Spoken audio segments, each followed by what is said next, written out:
काशी में ज्ञानवापी मस्जिद कब और कैसे बनी थी? सन 1669। अश्विन का महीना। धान की फूटती बालियां। अचानक गंगा का पानी लाल होने लगा था जब मुगल सैनिकों ने काशी में हिंदुओं का नरसंहार किया था। विश्वनाथ मंदिर का गगनचुंबी गुंबज धरती पर पड़ा था। असंख्य पुजारियों के शव यत्र तत्र बिखरे पड़े थे और अब घरों में छिपे लोगों को खींच खींच कर काटा जा रहा था। गाजी की पदवी पाने के इच्छुक मुगल सेनापति के लिए बच्चों, स्त्रियों और पुरुषों में कोई भेद नहीं था। उसके लिए सब काफिर थे। डर से माँ माँ चिल्लाते बच्चों को भी बिना दया किए वे ऐसे काट रहे थे जैसे प्रतिदिन बकरियों भेड़ों को काटते थे। काशी उजड़ गई थी। विश्वनाथ मंदिर की भीतों पर, मतलब दीवारों पर, गोल गुंबज बनाकर उसे मस्जिद का रूप दे दिया गया था। उधर दिल्ली जश्न मना रही थी। काफिरों के सबसे बड़े तीर्थ को ध्वस्त करने के लिए औरंगजेब को चारों तरफ से बधाई मिल रही थी। पर हिंदुओं के नरसंहार और मंदिर तोड़ने के आदि मुगलों का सबसे क्रूर शहंशाह आज पहली बार अंदर ही अंदर डर रहा था, क्योंकि मध्य भारत में शिवाजी की बढ़ती शक्ति ने उसे पहली बार भयभीत किया था। उसे लग रहा था कि यदि छत्रपति शिवाजी तक यह खबर पहुंची तो वह देश के सभी हिंदुओं को एक साथ खड़ा कर सकता है। सो औरंगजेब ने अपने गुलाम आदिबों को बुलवाया और उनसे एक कथा गढ़वाई।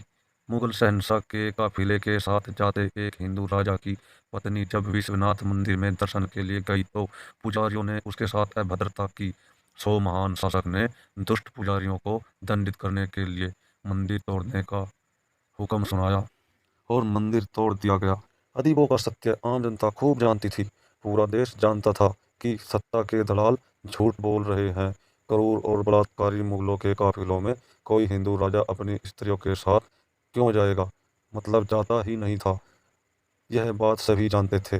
बड़े बड़े शहंशाहों को अपने ठेंगे पर रखने वाले काशीवासियों ने सत्ता को भी ठेंगा दिखलाया और विश्वनाथ मंदिर के स्थान पर बने मस्जिद को नाम दे दिया ज्ञानवापी। औरंगजेब का दिया गया नाम अंजुमन इंतहा जामिया जमा मस्जिद किसी को याद नहीं रहा, एक कुत्ते तक को भी नहीं। काशी ने मस्जिद में भी मंदिर को याद रखा। युग बीत गए। मुगल खानदान का पतन उसी दिन से प्रारंभ हो गया था। मुगल के मरते ही भारत के अधिकांश सूबे स्वतंत्र होने लगे थे। मुगलों का नाश हो गया था, पर काशी अगले 30 सालों में ही खड़ी हो पाई थी, अपनी उसी प्राचीन मर्यादा और चिर परिचित ठसक के साथ। 50 वर्षों बाद मराठा नरेश मल्हार राव होलकर ने पुनः विश्वनाथ मंदिर बनवाने का प्रयत्न किया, पर उस युग के कथित धर्मनिरपेक्ष लखनऊ के नवाबों ने इसका घोर विरोध किया। महाराजा होलकर के प्रयास असफल हुए और मंदिर बनवाने की अधूरी इच्छा लिए ही वे दुनिया छोड़ गए। युग ने फिर करवट ली। इस बार नवाबों की शक्ति भी समाप्त हो गई थी। महाराज होलकर की पुत्रवधू अहिल्याबाई होलकर ने देश के कथित धर्मनिरपेक्षों के घोर विरोध से लड़कर काशी में पुनः विश्वनाथ मंदिर का निर्माण कराया। काशी खिलखिलाकर हंस पड़ी थी, पर युगों से जो दाग काशी पर लग चुका था वो अभी भी शायद ऐसा ही था। सदियां बीत गई, लेकिन काशी का वो दाग अब तक साफ नहीं हुआ। अब ये तो ईश्वर ही जाने ये कब होगा।